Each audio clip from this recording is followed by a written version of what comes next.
Yeah, if you couldn't tell, yeah, this was a secret review for this marathon. Now, I'm planning on re-reviewing a lot of my older reviews because I really fucking hate them. But for now, let's just stay and talk about this game. It should have been obvious that this was a secret review for this marathon because, again, this game had a lot of different builds that one of them became Devil May Cry itself.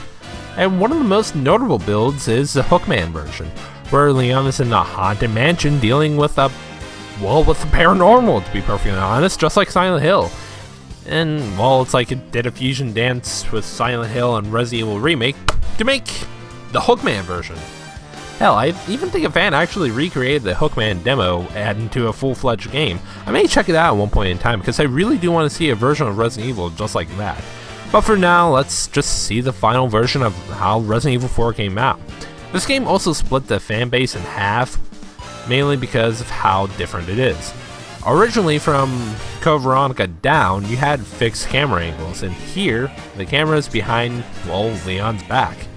So let's just get into how this game really shook up the Resident Evil fanbase. This is my re-review of Resident Evil 4.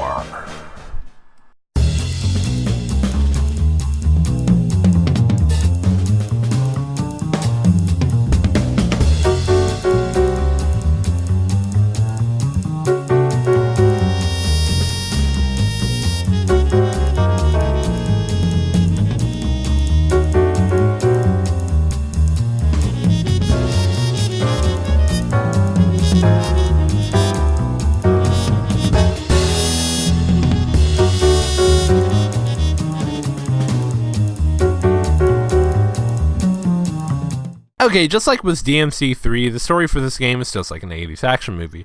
But just to get a quick plot synopsis out of the way, after the events of Resident Evil 2 and 3, Leon somehow ends up working for the president, and as his first assignment, he got to save, well, the president's daughter, Ashley. And she has been kidnapped by people that call themselves the Los Illuminados, which the translation, I believe, is the Enlightened Ones, and their leader, Sadler. Now, I'm guessing that they took her to someplace based in Spain, I'm guessing, because it's not really stated.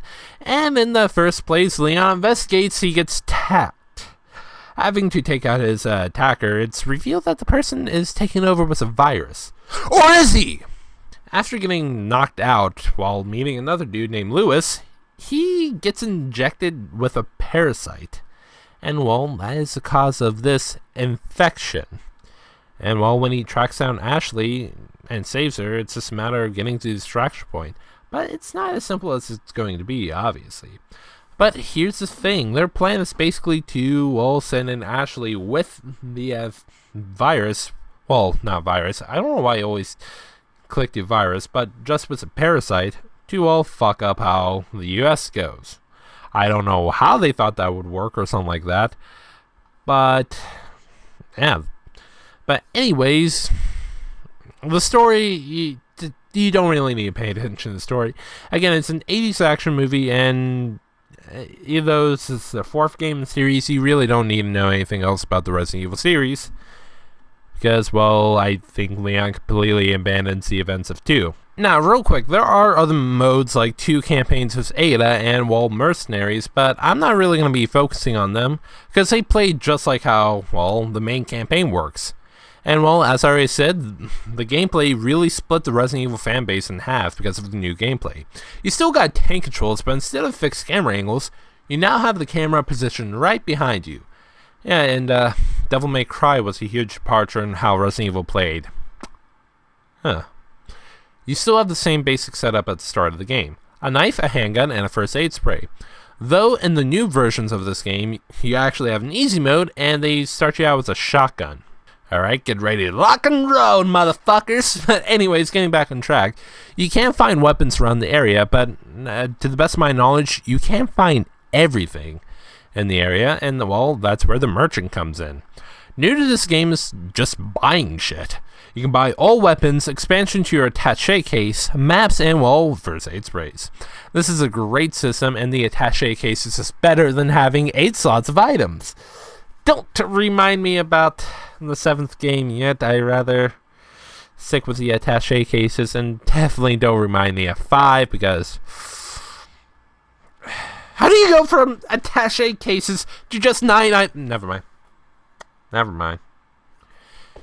Now, if you can Tetris everything, you can basically carry almost anything you want. And I just really love the attaché case. It's kind of hard to go back to classic games and, well, Resident Evil 7. But then again, I just really love the attaché cases. I don't know how else to say it. Hopefully when the next game in the series comes out, if they ever make a Resident Evil 8, I hope they bring the attaché cases back, no matter what. Combat can't really be exactly the same as classic titles, so now they give you more ammo than normal. That may go to waste, but you just gotta know where to aim, and that's where you get free aim from. And from my original view, no, I still do not like using a Wii remote to aim your weapons. And I always, in the Wii version, stick to a GameCube controller, a classic controller, or hell, if you're playing this on just the Wii U, the one that you can buy from the eShop, not the original Wii port, yeah, you can use a Wii U gamepad or the Pro controller to control the game. And, well, do not use a Wii remote at all. I don't know why that was even implemented. Oh, wait, I know, because motion control is just for the sake of motion controls. This is an awesome addition, because if you hit an enemy in the leg, you can give them a roundhouse kick or do a suplex. Or you can have the newcomer to the Resident Evil series actually do a suplex on them. I'm not even kidding. That's a GameCube exclusive glitch, though, so yeah, if you're playing the GameCube version, watch out for that. The main gameplay is just great and really fun, but mixing Ashley into the equation, but it's to me, it's still fun with her in the equation. You have to keep her safe at all times and out of harm's way when it comes down to Los Illuminados. If they grab her and get to her door, it's a game over, so try to make sure that doesn't happen. She can also get hurt, so make sure you pay attention to her health. Not only are there first aid sprays, but the herbs do make a return. You can still mix herbs together, and, well, mixing red and green works the same. But there are normal blue herbs, because, well, there's no more poison infected here. But instead, you got yellow herbs. These will upgrade Leon's or Ashley's max health. Upgrade the health when you can, because there are more enemies than normal. In fact, some enemies can actually shoot Leon or Ashley with a crossbow minigun if you're not careful. Because of the amount of enemies there are, it's now more important than ever to always check your 6, because again, they're everywhere. And, well, since you now have free aim, you can shoot the head without a random chance, but unlike before, enemies actually have more HP, so one headshot won't take them out in an instant. And again, don't forget about the new actions you can do.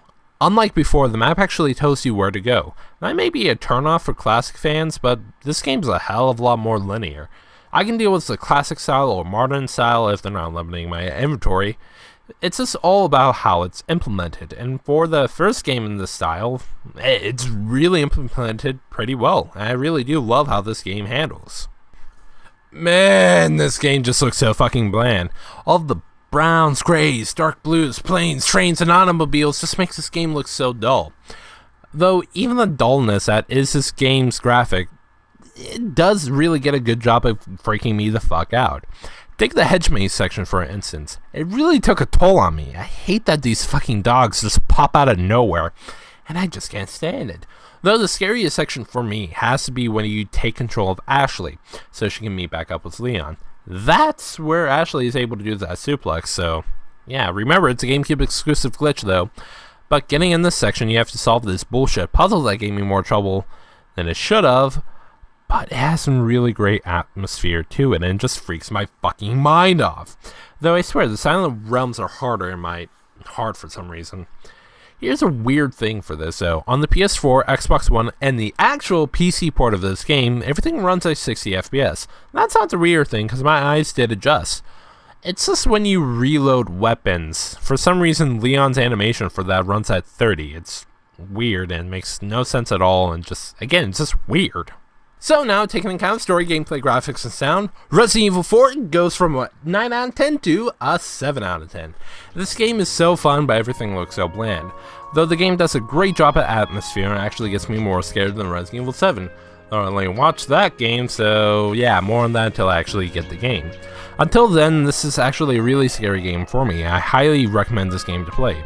if you want to get a good scare on.